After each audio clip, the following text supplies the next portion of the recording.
awaken your taste buds as we explore Kenya's food culture with insights on how it has evolved and the place of indigenous food in our lives today. Looking at the coming years, I see there's going to be a lot of difference whereby people are going now to embrace this kind of food because when I was starting, I was telling people that this is a village experience in the city.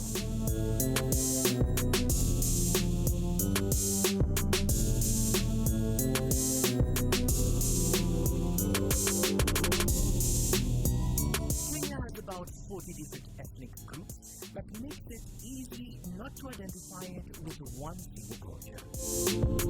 Food is an integral part of all ethnicities' ways of life, with uniqueness growing from each community's authentic traditional food. Today, life has evolved to adapt to the modern ways that are akin to the 21st century lifestyle. Busy schedules, ease of access to food, cost of food, amongst other factors, continue to define how many of us are consuming food, and in turn building on a sort of new food culture. With that in mind, does the authentic traditional food have a place to awaken our taste buds and fill our stomachs? Kama chakula kitambo ya nyakati za kitambo haikuwa na chemicals. Unapata watu wa kitambo walikuwa wanapenda kula vitu kama muhogo, nduma, vitu kama hizo zile na chakula za kienyeji. But nowadays unapata zile chakula zimetengenezwa na kampuni. So unapata kampuni unajua pia nataka ipate faida. So wajali maisha wanadamu nowadays. Unapata wameka hizo chemicals ndo wewe uweze kurudi pale ubai hizo food. Yenye greenhouse hizo mambo za kuweka chemical dishi ni blanda sana. Inafaa tupande kama kawaida juu kabla hizo chemicals zikam tulikuwa na kula dishi yetu fiti. Mea zetu zinamea fiti, lakini siku hizi naona chemical ni mingi, hizo fertilizer tukuanga nazo kitambo. Kitambo tulikuanga tunapanda tu kawaida, kama mimi mkulima napanda ngano. Lakini siku hizi naona greenhouse, hizo chemicals zina affect watu wengi. Unakuta makansa zinakam, ugonjwa mingi. Sasa unapata unacheki kama chakula za kitambo, watu wako wanagonjeka sana. Unapata msee anaweza live hata 100 years. Nowadays hata watu kufikisha hiyo miaka ni ngumu. Miriam Nabakwe is CEO and founder of Kienyeji. She lets us in on how the journey to bring back authentic traditional food began. Actually, from way back when I was growing up, I saw that from my family members. They ate very healthy. And I can say I take pride in this because if you look at my parents right now, like my dad, who eats very healthy, looks very young. It looks like this kind of food is kind of like defies the age, you know, like reduces age, like anti-aging. So, you know, when you grow up and then you mix with different people in different communities and some of these things change.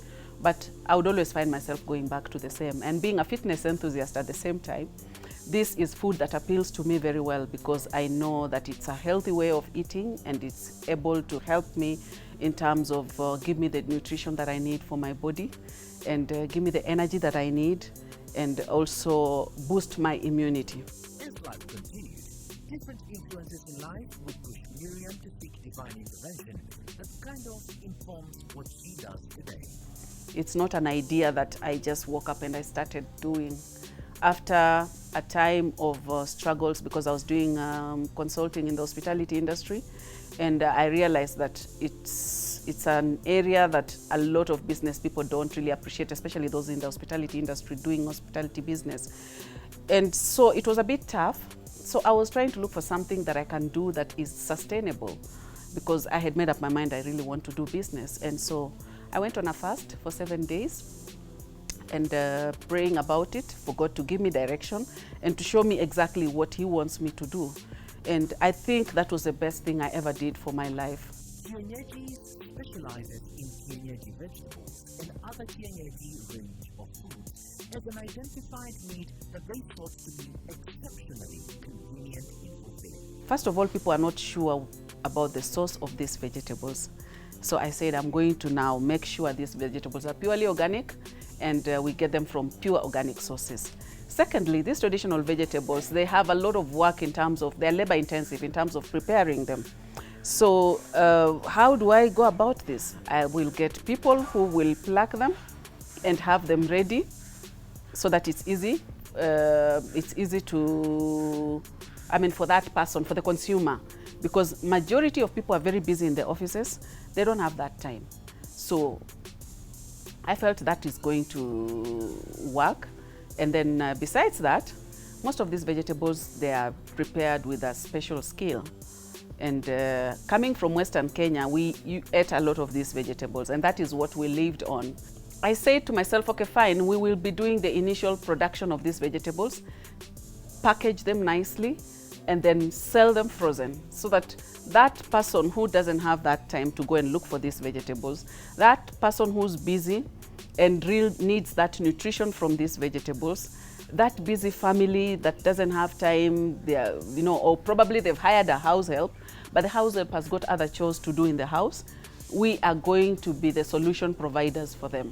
From initial operations at their house, the business would grow in leaps and bounds, complementing the fact that indeed there is a place for authentic traditional food today. We have the retail and we have the restaurant side. The retail side now sells the vegetables and all the pre-cooked food items, and the restaurant side now sells the food. So that's when we got to the location. We started with the location down there. So the mama still used to come to the house, we make the vegetables from the house. Then we realized there's a need for us to expand in terms of have a bigger space to operate from. So the restaurant side, we were doing the food from there. And also we realized that when we opened, we had a lot of customers coming in, and the pressure was too much and the space was very little. So there was need to expand the production area. So that is how we came up with this space. So we came up with this space and made it so nicely so that now the mamas can sit comfortable outside, breathe fresh air, and like in the house. And then at the same time now set up the central production kitchen, whereby all the food is done from here. Now, having been a hotelier by profession, I realized I need to give that professional touch to my business. So that is why the food is done from here for quality control, so that when it's taken down at the restaurant, there's that consistency in terms of taste of the food. The sumptuous menu is diverse, offering the chance to reminisce life in the village. We have got protein items. We offer smoked Kienyeji chicken. We have smoked cured beef. The beef, we smoke it for like 3 to 4 days before we make it, and that's how it's done traditionally. The chicken also is smoked, and then after smoking it, you don't cook it immediately. You let it like stay on like overnight so that all the wetness is sucked out, so that it's dry and nicely smoked to give you that good flavor and taste of a traditional chicken. And then we also offer other items like traditional wild mushrooms.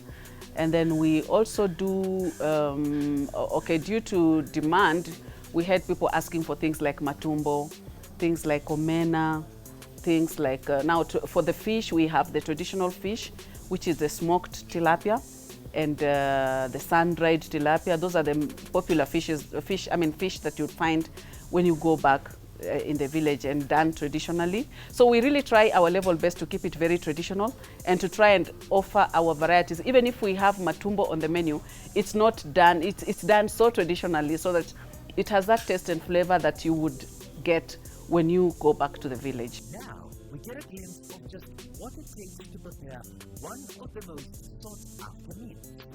I'm preparing traditional fish, and what we sell here at Kienyeji's is the smoked tilapia and the sun-dried tilapia. These are the different types. This is the sun-dried one. It's just dried in the sun. And this one is usually smoked. So this is what I'm preparing. This fish also has got a special skill in how it is prepared. So, first of all, I've already started by preparing the sauces, because you have to prepare the sauces and put in the traditional munyu. We did not talk about traditional munyu. Traditional munyu is usually done from dried banana peels, dried bean pods, dried maize cobs and then burnt into ash. And then that ash, it's filtrated. And once it's filtrated, now we get the traditional munyu, which is like a lye. We call it in English lye, L-Y-E.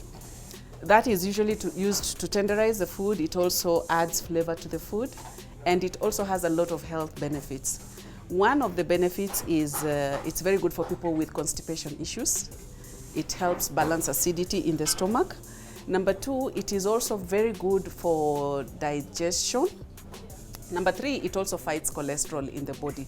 So now, once I've done this, I let it boil a little. If you can see, the sauce looks really nice. So once it has boiled, and then that's when now I put in the fish. The munyu will help to tenderize the sun-dried tilapia because it's very hard at the moment. So it will tenderize it, and then also it has a very strong smell. It also kills that smell a bit. Usually we say in Nairobi, you don't make obambla. We call it obambla during the day because the neighbors will run away from you.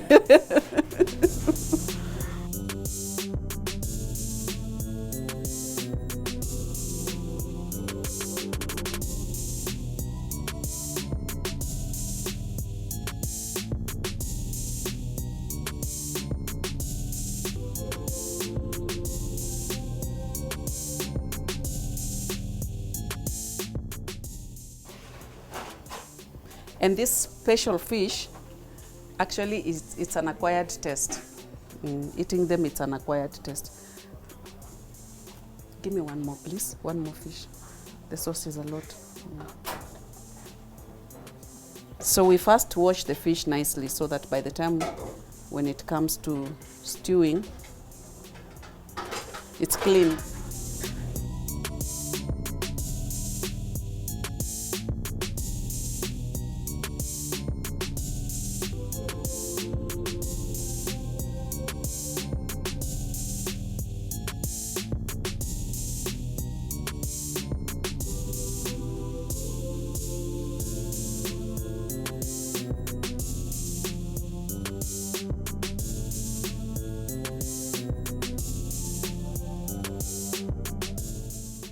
The fish cooked, we are going to find out how easy or difficult it has been looking for the produce that identifies with being authentic and traditional.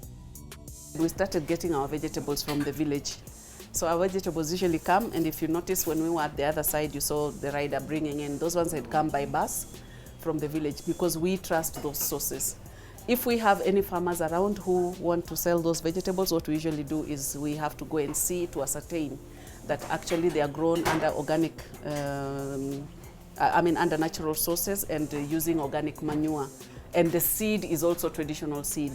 Because the traditional seed and the modified one, it's very different in terms of taste. The traditional one gives that original, authentic taste of vegetables. So we've really tried that bit, and through the years, I should say we've been very consistent with that. Yes, and if anyone sells the vegetables and they want to come to us, we ask them to bring a sample first. We test.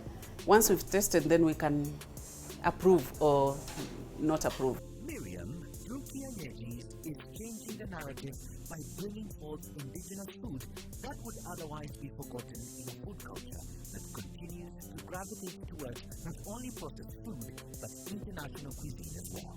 These traditional foods, we don't really have many of the restaurants offering that.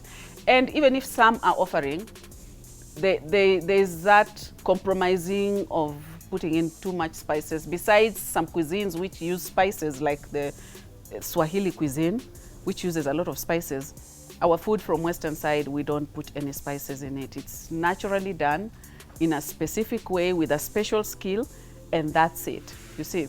So I can say that, looking at the coming years, I see there's going to be a lot of difference whereby people are going now to embrace this kind of food. Because when I was starting, I was telling people that this is a village experience in the city. And you find that during weekends, you see parents bringing their children to try this food. and you see the children enjoying, and you're like, yeah, we are changing the narrative. I mean, instead of going to the buy junk food for our children, we are actually making them enjoy traditional food. As different communities have their own native foods that are still consumed back in villages, a key concern is what needs to happen for those born in the city are accustomed to city. Looking at our today's generation, majority of people don't, I mean, they don't understand how to prepare this food, because one of the things that I really want to do because of that, I want to see if I want to set up a training school so that I can carry this to the next generation, because this kind of cooking, this skill, it is something that is taught through apprenticeship of the older generation. So I would like to carry that forward so that we maintain and sustain this. Here's a look at what's to come after the break. So I sent a DM to one of the restaurants in Nairobi. I told them I have a passion for cooking. Can you just let me be in your kitchen? Don't even pay me. This week on Crosstalk. There's a lot of wastage in our government. I do believe we need to reduce it, but statistically, it's not on the high end. What are some of the things that you would tell the ordinary mwananchi? These are non-negotiable. When you keep putting people in leadership who have a lot of economic crimes cases in court, even though they are not proven, Yes. for goodness sake, Kenya has very many good people. That's this Sunday at 8 p.m.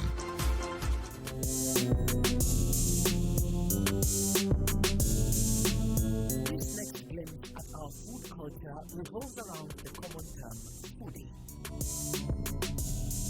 Sheila Wangari turned her love for food into a business. I've always been a foodie when I was a baby. I've had that big body for a baby who loves to eat.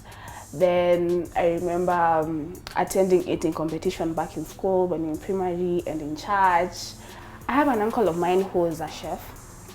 I'd say he's been my mentor through all this. He's carried me to most of his gigs, so I'd see what he was doing. He'd tell me, katakata vitungu or osha dania, you know, just something small. He really involved me in the kitchen. So I grew fond of that, and here I am. Despite having not attended culinary school, she decided to start a business in the early days of the unprecedented COVID-19 pandemic.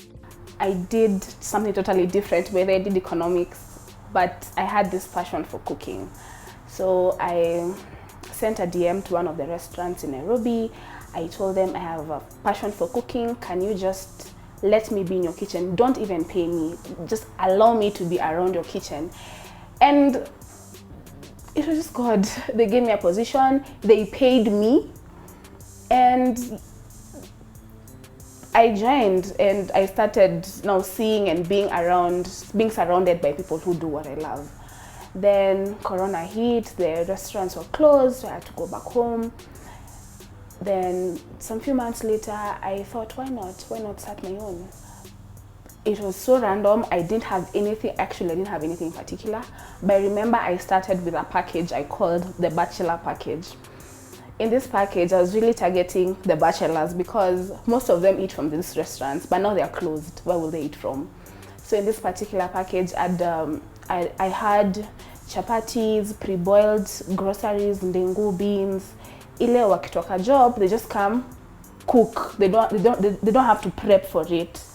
So the name Dimples Kitchen came from my Dimples. I can guarantee you 80% of my friends don't know my real name. I tell them my name is Sheila, like, who's Sheila? They know me from Dimples. I mean, God blessed me with Dimples. So I decided to choose a name that people can relate to. Yeah, and then it's unique.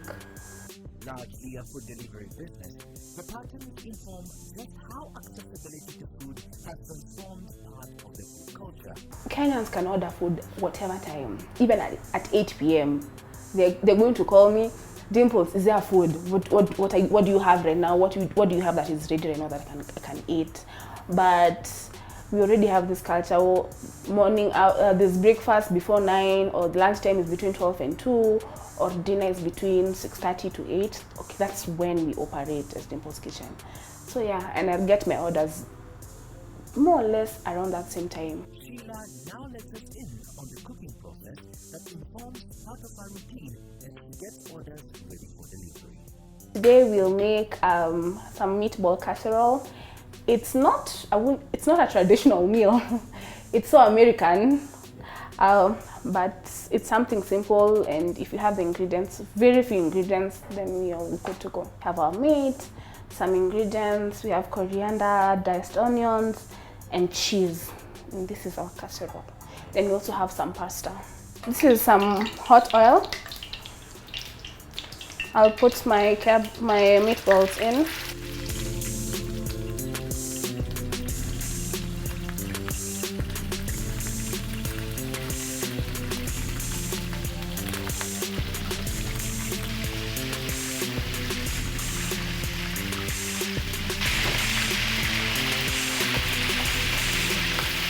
We need them to be a little bit cooked, not so much because they're going to enter into the oven. They're going to get to the oven, so just kidogo too.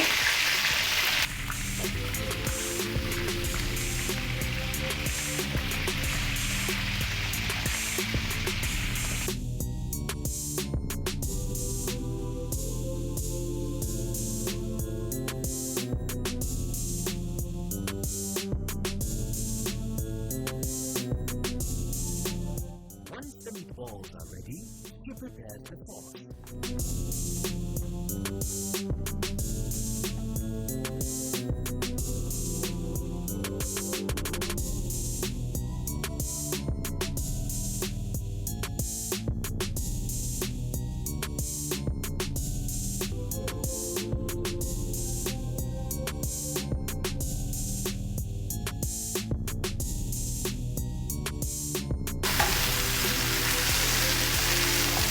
I prepare the paste for meals that go to the oven. Yeah.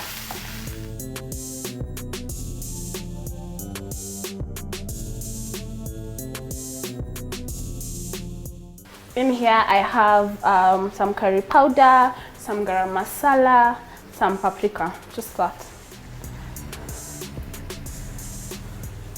And add some salt.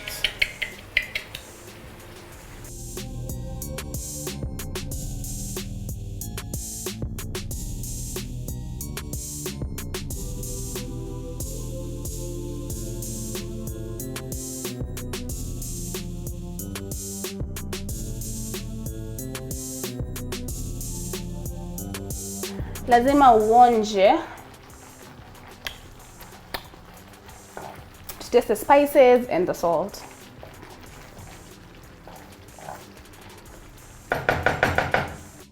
She then proceeds to prepare the oven as well as place meatballs, pasta, sauce and cheese into the casserole.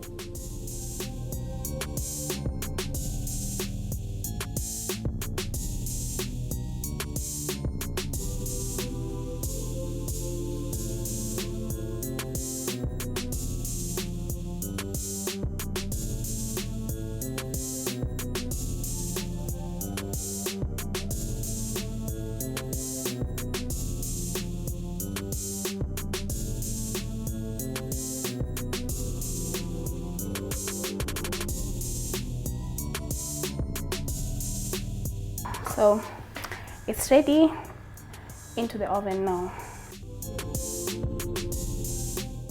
It will be in here for 20 minutes at 280. As the meatball casserole bakes, we're now keen to find out the progress of Dimples' kitchen since inception. You know, in business, you keep on evolving. You can plan for A, then as you grow, when you get to A, you see there's an opportunity for B. You get to B, you say there's an opportunity for C. So I would have never thought I'd be where I am right now. I would have never thought. My idea when I was starting this was just to have a standard, just like normal restaurants, have a standard menu. People come, people see what you have, they choose, you make for them. But now we're also doing outside catering, which was not, it never crossed my mind that I'd be able to cater for up to 350 people at a go. So I'd really say I've grown, I'd really say we've really evolved. despite the numerous challenges, Sheila has found resolve to keep on moving and deliver at the highest standard. There are times I can go for a week without orders. It can be that bad, and I sit down and I may ask myself if I'm doing the right thing. Is it worth? Am I patient enough? So yeah, there are those times. It hasn't been a smooth ride. It hasn't. What pushes me is the love that my clients have for me. It's immense. It's big, and the response that I get. Of course, I don't make everyone happy. I mean, not everyone is, but majority of the people who've tasted my food are very happy, and that pushes me. I just want to do better. I want to make them happy. I want to continue making them happy. So yeah. Having made an international meal, ours is to find out what food means to Sheila and whether there is a place for authentic traditional food today. To me, I feel like it's family. I'd say traditional culture, because where I come from, there's no particular time you'll get into a Kikuyu gathering or a Kikuyu homestead ukose stew ya minji. Utakosa pia njahe. So that's why I'm saying, to me, food also means the culture, the tradition. Yeah, you'll go to let's say a Luo gathering. There are things you won't miss. If it's ugali, if it's fish, there is a place for traditional authentic food. Right now, everyone is getting aware of their health.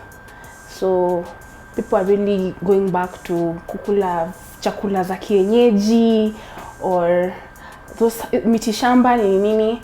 So I believe there's some space. There is. The meal is now ready. Time to get a taste.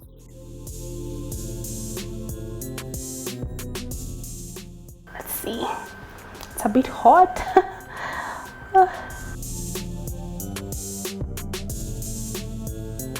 It's good. It's so good. It's a new recipe. I've never done this before. So it has really turned out well. You can get in touch with us on Instagram at Dimples Kitchen, on Gmail at dimpleskitchen@gmail.com, or on my number 0739-118899.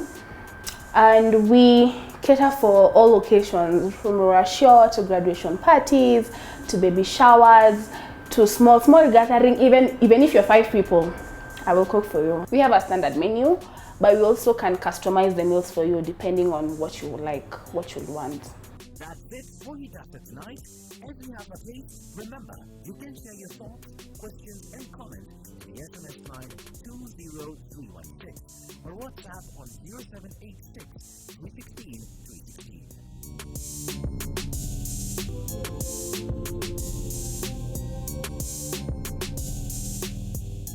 Next time on Hitasa, from Kapi and Banu to the variety in video games today, we explore games in the Kenyan culture.